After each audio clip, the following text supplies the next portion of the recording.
এদেশের কেউ জানে না, তুমি জানলে কি করে? আগে মথুরায়।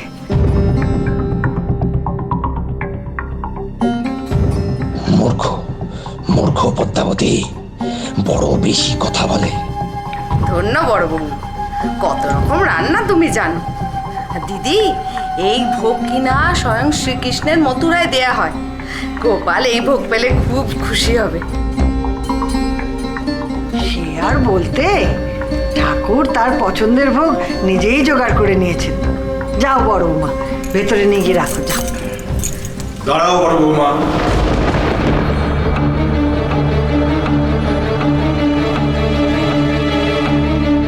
তুমি কি রান্না করেছো বললে? পুষ্পান্ন। তার মানে তুমি আফগানি বাদশাহী মশলা ব্যবহার করেছো গোপালের ভোগ রান্নার জন্য।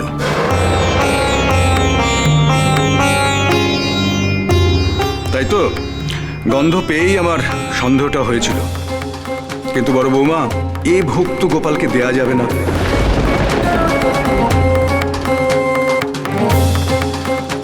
শাহী নিয়মে রান্না করা কোনো অন্ন ভোগ আমাদের বাড়ির কোনো দেবতাকে দেয়া যায় না।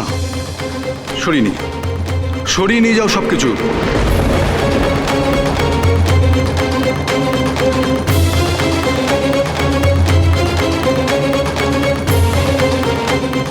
নিজের বাচালতার ফল পেলি পদ্মাবতী, কেন এত কথা বলতে গেলি?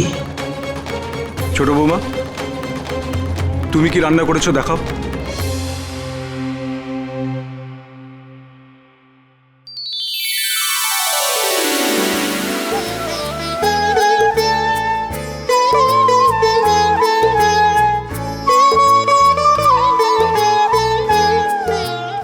বাহ, চমৎকার। এই সাধারণ নিয়মে রান্না করা ভোগই গোপালের জন্য আদর্শ। বড় বৌমা, গোপালকে তার মতো করে ভোগ দিতে হয়। নিজের মুখের স্বাদের জন্য তাকে অশুদ্ধ করতে নেই।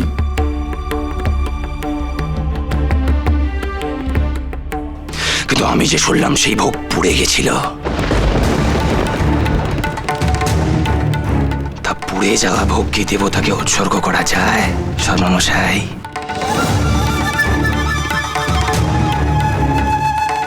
আমি আবার নতুন করে ভোগ রেঁধেছি, পোড়া ভোগ নয় এটা।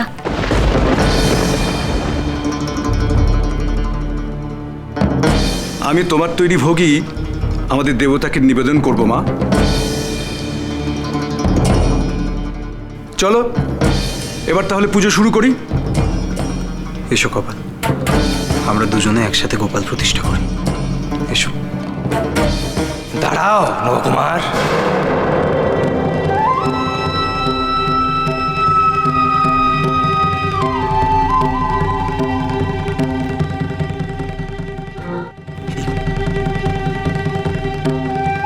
বিভাবতী, তোর এই কেমন বিচার রে?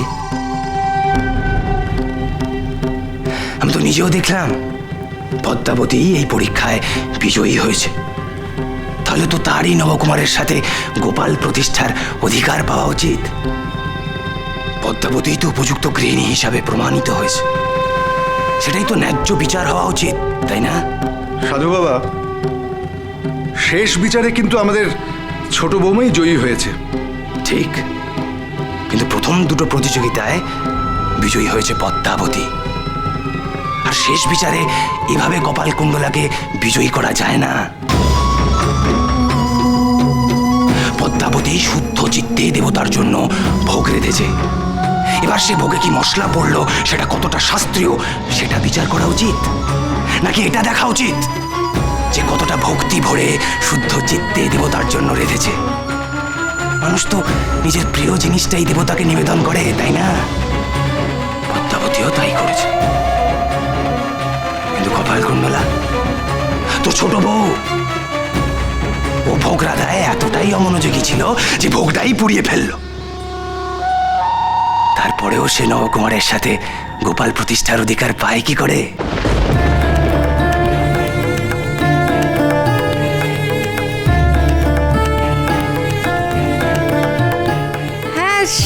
বাবা তো ঠিকই বলেছেন। দিদি, ছোট বৌমা কি করে জয়ী হবে? সে এমন আসন বুনলো যে গোপালের পিতিশটাই করা গেল না। ফুলের সাজের নমুনা তো আমরা সকলে সচক্ষে দেখি। আর ভোগটাও নেওয়া সাদা মাটা, কোনো চমৎকার নেই। তুমি কোন আক্কেলে ছোট বৌমাকে জয়ী বলছো বলো তো? কষ্ট কথায় কষ্ট নেই বাপু, আমার কিন্তু তোমার বিচার ঠিক ভালো লাগলো না।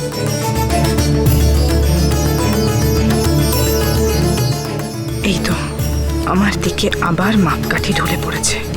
চিন্তায় পড়ে গেছিলাম। তাহলে কি এবার আমাকে পর করে দেবে পথিক? আর কি আমি পথিকের কাছে আসতে পারবো না? এ কি হলো ঠাকুর? আমার বিচারে এতটুকু ভুল হয়নি গিন্নি। আমি একটা গল্প বলছি, শোনো, তাহলে বুঝবে আমি ঠিক না ভুল। এক দেশে একই বাড়িতে দুই ভাই বাস করত।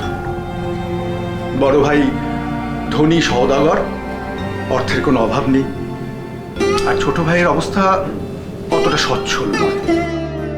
একদিন স্বয়ং ঈশ্বর ভিখারির ছদ্মবেশে সেই বাড়িতে এলেন তাদের পরীক্ষা নিতে।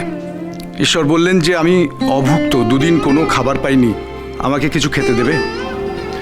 তখন সেই বড় ভাই সওদাগর অহংকার ভরে একটি রত্ন ওই ভিখারির দিকে ছুঁড়ে দিল, দিয়ে বলল যে দেখো, আমি তোমাকে দান করলাম, আমি তোমার দারিদ্র্য দূর করলাম, এই কথাটা মনে রেখো কিন্তু। ঈশ্বর ক্ষুণ্ণ হলেন। ক্ষুণ্ণ মনে তিনি যখন সেই গৃহ ত্যাগ করছিলেন, তখন একটি থালাতে কিছু মুড়ি আর গুড় নিয়ে এসে ছোট ভাই বললেন, আপনি অভুক্ত, আমার কাছে এই সামান্য আয়োজন রয়েছে, এর বেশি কিছু দেবার সাধ্য নেই, আপনি এটা গ্রহণ করুন। ঈশ্বর খুব খুশি হলেন, দুহাত ভরে সেই ছোট ভাইকে আশীর্বাদ করলেন। সেই দেবতার আশীর্বাদে ছোট ভাইয়ের অবস্থা ফিরল, সে ধনী হয়ে উঠল, আর সেই অহংকারী সওদাগর গরিব হয়ে গেল। বিভাবতী, কয়লা আর হীরের মধ্যে পার্থক্য করতে শেখো।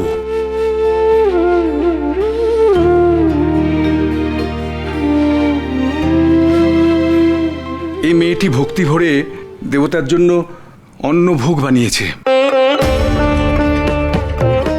জয়ী তো ওরই হওয়া উচিত।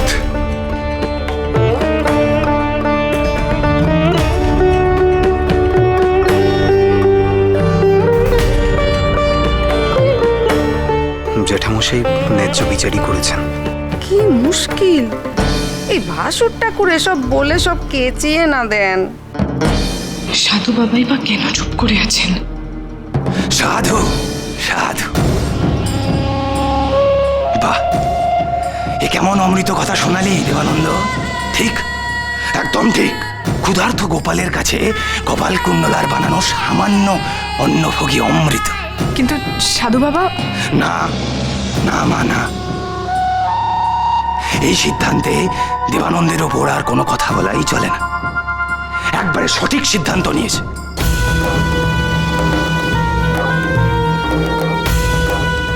সাধু বাবা ছোট বৌমার পক্ষেই রায় দিচ্ছেন। কি ব্যাপার, সাধু বাবা হঠাৎ উল্টো গাইলেন কেন? উনি তো সবসময় বড় বৌমাকেই সমর্থন করেন। এতদিনে কি তবে বোধোদয় হলো? আমি বলছি, ঈশ্বরের ভোগ যে ভক্তি ভরে রন্ধন করে তারই নিবেদন করা উচিত।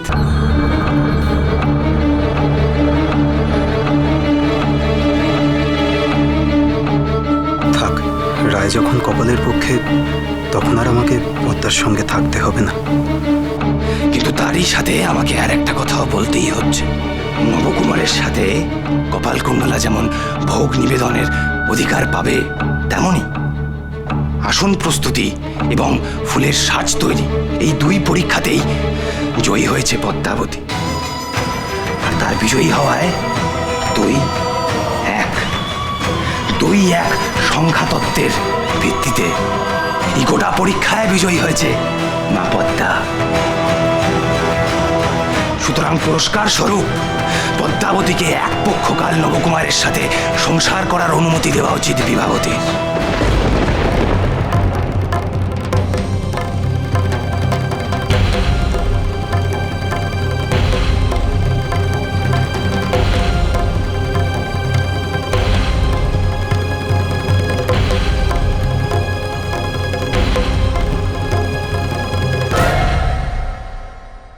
আজ থেকে আপনার ঘরে থাকতে এলাম শর্মামশাই। কপাল, তুমি যেরকম এতদিন ওনাকে যত্ন করেছো, আমিও ঠিক সেভাবেই করব। তুমি বরং এখন একটু নিজের দিকে নজর দাও।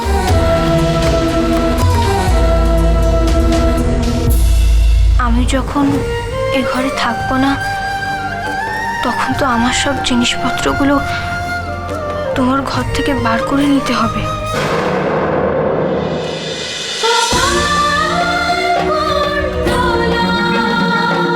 cholo, cholo, cholo, cholo, palta.